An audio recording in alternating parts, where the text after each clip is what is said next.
Hello, Kostolnik family members and any others who may be interested in a brief visual history tour of our Kostolnik family in Tuzina, the town in Slovakia where our Kostolnik line comes from.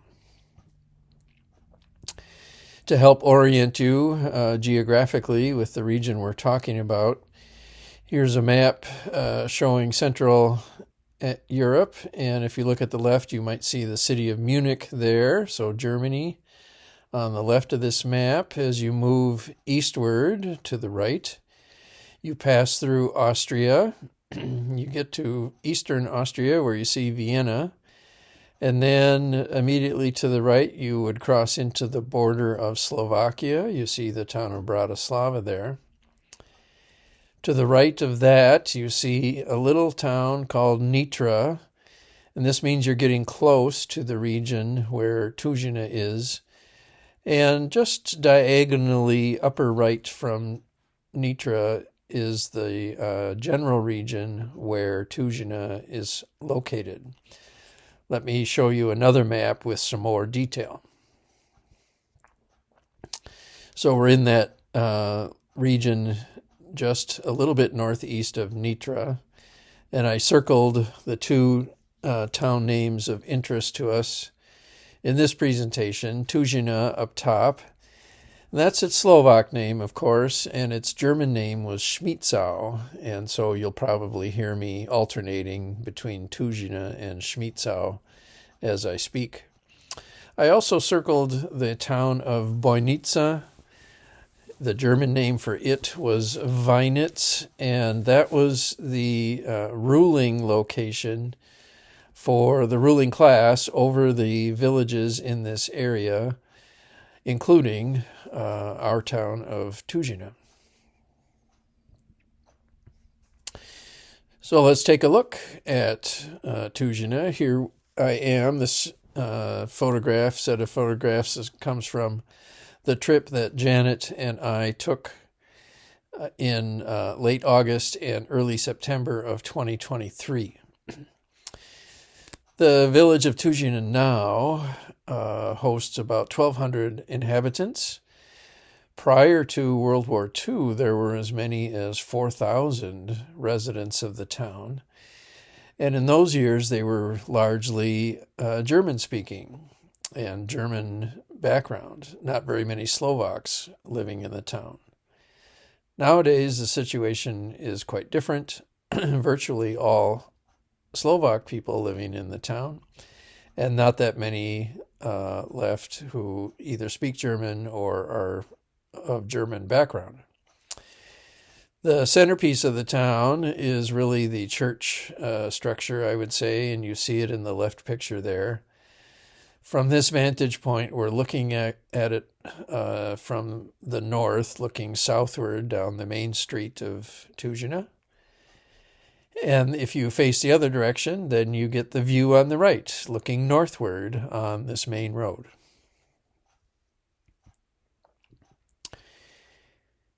I'm going to play a little video here and show you just a little driving tour of part of the main road that runs the length of Tuzina. So let me get that video going. I started here from the far south end of the town where the church is, and one of the first things we pass is the Kulturheim, cultural center there, and that's where we participated in the town anniversary, which was going on during the time of our visit. My caption there says a one-road town, and that's pretty much true. We're on the main road that runs the length of the town. It might be 2 miles at most, I'm not sure. And other than little side streets like this one, there really aren't any other roads that come into the town from other villages or things. It's really just this one road. As we went up and down the length of it, I think I noticed maybe 2 bus stops, so there is some sort of public transportation that runs through the town.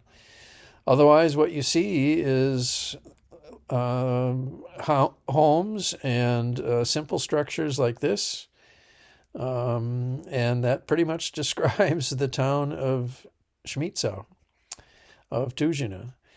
We're coming up to the region of the town where the Kostolnik family, our Kostolnik family, once lived. The house where our Grandpa Phil and Aunt Irene lived does not stand anymore. That had been taken down some time ago. But it's near the vicinity of this building, the Konsum, which is like a co-op or a general store. And somewhere in this area, next to this statue that you see, is where the Kostolnik house once stood. So we don't know exactly where, and we don't have pictures that anyone knows of that house, but it would have been right in this part of the neighborhood, across from the Konsum. Even Aunt Irene used to tell stories and have memories of the Konsum being close to where she lived when she was a little girl in Schmitzau. The building looks virtually unchanged from the way it did 100 years ago, and it still seems to be some sort of convenience store or general store. Here's another look now at that locale where the Kostolnik house once stood. So the picture on the left, some of you will recognize the figure standing there. In the center is Aunt Irene, and on the right side of the image is Uncle Mike. And so this is a picture when they traveled with Grandpa Phil and Grandma Betty to Tuzina in 1972. And that religious statue of the Pieta represents the landmark of that part of the neighborhood where our Kostolniks lived. In the center photo is a picture from 2004 when I traveled with Betty Ann to Tuzina, and again with the Pieta statue as our landmark, we were able to identify that neighborhood. And then the picture on the right is how things look today. The statue has been modified slightly, and I think it's undergone a little bit of restoration. It's kind of fun to look at the house that stands behind there and how it has been modified over the years. Clearly the same house, but with slight modifications each time. Let's return to the south end of town where the church is. I'll show you some more pictures of the interior of the church in just a moment. Out in front of the church is the Marian column, a column and statue dedicated to the figure of Mary. That has been restored and looks very nice now. And that's where you see Janet and I standing. The picture on the right shows the road that runs alongside the church and then up the hill behind the church through the cemetery. And that is one of the central places we visited on this trip. Here's a look at the cemetery from up the hill, looking back down. You see the church in the far left there, and then the mountains in the background. And then in the right-hand picture, there's a large gravesite there with a large stone. And it turns out this is the gravesite of some relatives of ours. We didn't know exactly the relationship at first, but I'll be able to tell you a little bit about that in a minute. This gravesite has fallen into some disrepair, of course, and that issue, the state of repair of gravesites in the cemetery, was part of the reason we went to Tuzina on this trip. There was a project to remove old stones and then restore them or possibly recarve them and then display them in the cemetery as a memory to the German peoples who lived in this village. And the result of that project is what you see in this slide, the lapidarium. There are approximately 35 stones representing people buried in the cemetery there, carrying the names of the Germanic people who lived in the town up until World War II. And what's happening in the cemetery now is that the town of Tuzina is reclaiming some of the grave sites. If there's no one left who claims any connection to the person buried in a grave site, they'll take out the old stone and resell the plot to a new family. And this is common among cemeteries in Europe where there isn't much land to expand a cemetery. They'll take over old grave sites that are essentially abandoned and resell them and take out the old stone and put in the stone for the next person who gets buried in the same spot. Well, people were concerned about the loss of history and heritage there. And so as an effort to preserve some of these German names before they are lost to time, a descendant of the village organized an effort to do this gravestone preservation. So we were at the ceremony. This was on September 2nd, 2023. In the left of this photo, you see two figures. You see the mayor of Tuzina, and next to him is the leader of the Carpathian German Society. In the center of the picture, you see some costumed singers. You see a small group of women and men wearing the traditional Tuzina or Schmitzau festival costume. And this is a small group of singers that are descended from this village, and they still perform occasionally. And so they sang at the ceremony. I'm going to play a little bit of their singing for you.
Okay, they were singing in German, and I couldn't catch all the words of their song, but I know the essence of it was Schmitzau, Schmitzau, you are my homeland. And so it was kind of an ode to their home village.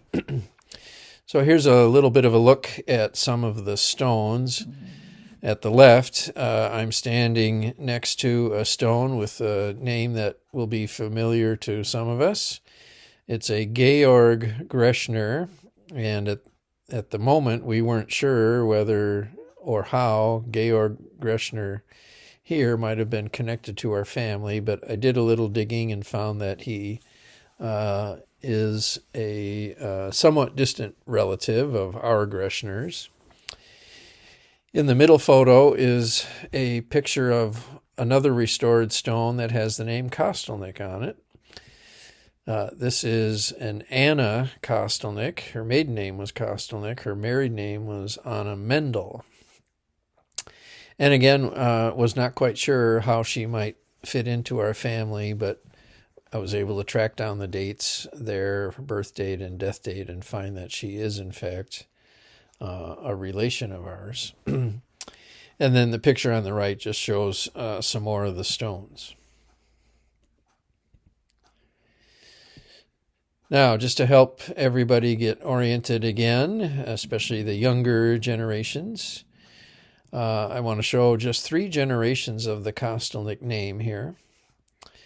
On the left, I've got the generation represented by Grandpa Phil, pictured there with Grandma Betty at the top. And underneath them, in the same generation, is Aunt Irene, pictured with Uncle Mike. So again, Irene and Phil are brother and sister. And representing them as the last generation of Kostolniks to live in Tuzina. Now, their parents are pictured in the middle column. So here we have Philip Kostolnik the Elder, I will call him. And below him, we have his wife, Geneva Greshner Kostolnik. For my generation, I think of her as Great-Grandma Kostolnik. And for Dorothy, Betty, Mary Lou, and Phil, that's Grandma Kostolnik. And again, her maiden name was Greshner, and I'm going to talk about the Greshners here shortly. Now, Philip the Elder, I have pictures of his parents. And so we have at the right, Johann Kostolnik and his wife, Anna Schwartz. So that couple is our grandpa's grandparents. So that's 3 generations of Kostolnik for whom we have pictures. Let's return to that large gravestone we looked at earlier. The names inscribed are Georg Greshner and Anna Kostolnik. So again, 2 family names that are familiar to us.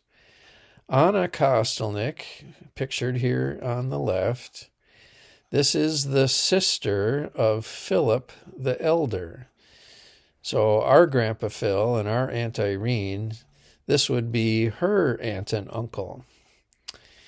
And this is their gravesite. So they, in fact, are still laid to rest here in the Tuzina Cemetery. Now, Georg Greshner, pictured here, comes from a different line of Greshners from our great-grandma Geneva Kostolnik. And I'm going to show you a little bit about that connection next. Let's just talk briefly about the Greshners. So again, in the center of this slide, we've got Philip the Elder, and then great-grandma Kostolnik in the center. The picture on the left shows Great-Grandma Kostolnik. She's on the right of the photo. Her sister Millie is over on the left, and in between them is their mother. For Dorothy, Betty, Mary Lou, and Phil, that, of course, is your Great-Grandma Greshner. Now, again, that line of Greshners is different from the Georg Greshner and Anna Kostolnik pictured on the right. So Greshner was one of the most common names in this village, and there were several different lines of Greshners living there. So it takes a little detective work to keep them all straight. This slide shows just a portion of the family tree I've been building out. And over on the left, in the center of the image, you see Georg and Anna Greshner again. And below them is a Johann Greshner married to a Carolina Gross. And those are cousins. Johann Greshner would have been a cousin to our Grandpa Phil and Aunt Irene. Aunt Irene used to talk about the Greshner cousins, and that's where they come from, is Georg Greshner married to Anna Kostolnik. That's, again, a different line of Greshners from the one that married Philip the Elder. So, interestingly, Johann Greshner, that I just showed you in the tree, he was buried back in Tuzina, and it looks like his death date on the stone there is around 1982. And so this is their gravestone in the Tuzina cemetery. It's not a restored one. This is how it was created. And so they have their gravesite also in that cemetery. Now, he was an important figure in the history of the town. He was a judge and maybe also the mayor in the town. He was a civic leader in the town in the years before World War II. He ran a Gasthaus and an inn in Tuzina, and just a well-known figure with a lengthy history of influence in the town. So he's a relative of ours, and there's lots of history written about him, and we were able to find his gravestone in the cemetery in Tuzina. Now, a good question to ask is, how far back does the Kostolnik name appear in the town of Schmietzau? Well, through digging in a family history resource, these are published records, church records basically, of the town, we can trace our Kostolnik line back to about the year 1666. So what I've laid out here on this slide, if you look towards the bottom right, you'll see Philip 1910. So that's Grandpa Phil, born in 1910. And I'm calling him Generation 0 as kind of the anchor point here. Then we have Philip the Elder, as I've called him, Philip from 1882. So he'll be Generation 00. And then I already showed you Johann, one more generation back. Johann was born in 1853, so we'll call him Generation 000. But the record goes back further. Johann's father was Andreas, born in 1827, and so he's Generation 000. We can go back another generation to another Johann, born in 1783. His father was Georg of 1755. His father was another Johann of 1714. And finally, we get back to the earliest known Kostolnik in our line, Thomas Kostolnik, and we estimate his birth year around 1666. So look at all the generations back from Grandpa Phil in 1910 all the way back to Thomas. That's pretty amazing that we can know that. Going the other direction, we've got Phil Jr., born in 1947. His generation represents Dorothy, Mary Lou, Betty, and himself. And then I went one more generation down, what I call the cousins generation. I have Matt's name representing there, but that represents the Square cousins and the Swanson cousins and the Spies cousins and the Kostolnik cousins. How about the town of Schmietzau itself? When did it come into being?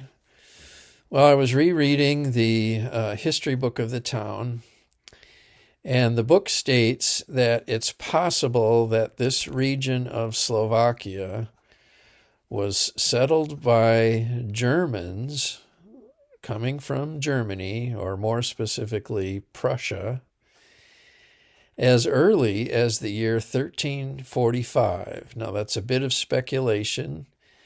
We don't have firm documentation to show that in that year Germans were settling from Prussia into the Nitra Valley in Slovakia. The first documentation that mentions Schmietzau as a village is dated in 1393, so that's still a long time ago. And that's why the town was celebrating its 630th anniversary in 2023 that Janet and I were able to participate in. Now, the town would have been under the rule of landlords seated in Weinitz or Boinica. And we have no known records for the names of the Schmietzau villagers from that span of years from the 1390s up to the mid-1600s. There just doesn't seem to be any written records or church records or anything to cover those centuries. So we are likely to not ever know the names of the Schmietzau villagers from those centuries. But as it is for now, Tuzina celebrates 1393 as its anniversary year, and that indicates that 2023 is the 630th anniversary of the known mention of the town. Here's just a few quick snapshots from the day's celebration. This was on September 2nd. And so there's a picture in the upper left of Janet with a minion character that was walking around the little festival. Below that picture, there was a singing group from a neighboring village that was more Hungarian in its history than German. And so the singing group was in more traditional Hungarian dress and singing Hungarian music rather than German music. The singers in the center top are the same singers from the cemetery festivities and just wearing more modern costumes now, but singing some traditional folk songs. Janet there is getting a cotton candy from one of the vendors at the festival. And also as part of the day's celebration, there was a soccer game between the Tuzina men's soccer team and pictured there in yellow and green, and then the opposing team from a nearby village, I don't remember which one, they are in the red uniforms. Let me give you a closer look at the church now. This church was under restoration back in 2004 when Betty and I visited, and the restoration is completed now, and the church is really quite lovely inside. You see some ceiling detail in the picture on the left, and you see that restored column dedicated to Mary that is outside the church on the right. Let me play a little video showing you different images from inside, and the singing that you will hear is from churchgoers at Mass on Sunday, September 3rd, 2023.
Okay, just a few more things to show you. In the upper left is a picture of Hans Dub, and Hans was the friend we met over there. He was the organizer of the gravestone restoration project, and he is a villager of Schmietzau. His parents have a long history living in the village long before World War II. Like all the Germans, they were driven out, but his family returned as soon as they could. And Hans, in fact, was born in Schmietzau around 1950, he told me. So he's in his early 70s now. He speaks German and Slovak, but he doesn't speak English, so he and I communicated in German. And he helped us kind of navigate the Slovak language while we were here at the celebration. I'm going to play a little bit of the music group that you see pictured below, just some more festivities from the anniversary celebration.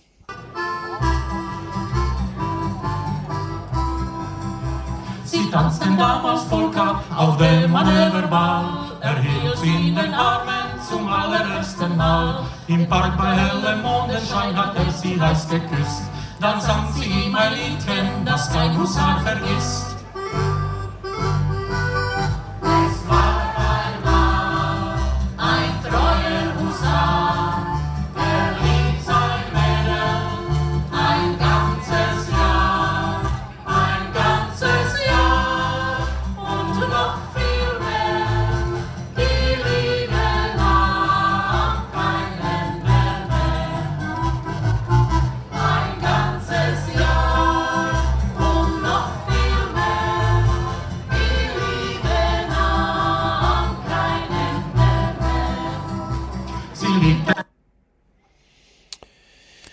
All right, and then the last thing to show you is the meal on the right. Those of us who participated in the gravestone dedication ceremony were treated to a lovely midday meal, and there was a big bowl of soup, and then there was this immense meal with chicken and pork and rice and vegetables. Really wonderful, and they treated us very well there. A couple final pictures of the town. I think I mentioned the bus stops earlier, so there's a picture of one of the bus stops. And then as you leave the town, there's a sign that says Do videnia, which means goodbye in Slovak language. And so that's how you know you are now leaving Tuzina. Finally, just a few quick pictures here of Bojnica. Again, this is the town where the ruling class lived, ruling over multiple German-speaking villages in this part of Slovakia, including Tuzina. And the central feature of this town, of course, is the castle, which still stands and is a tourist attraction in town. We didn't go inside it because we were always spending our daytime in Tuzina, but you could walk around it at night, and it was really a beautiful castle.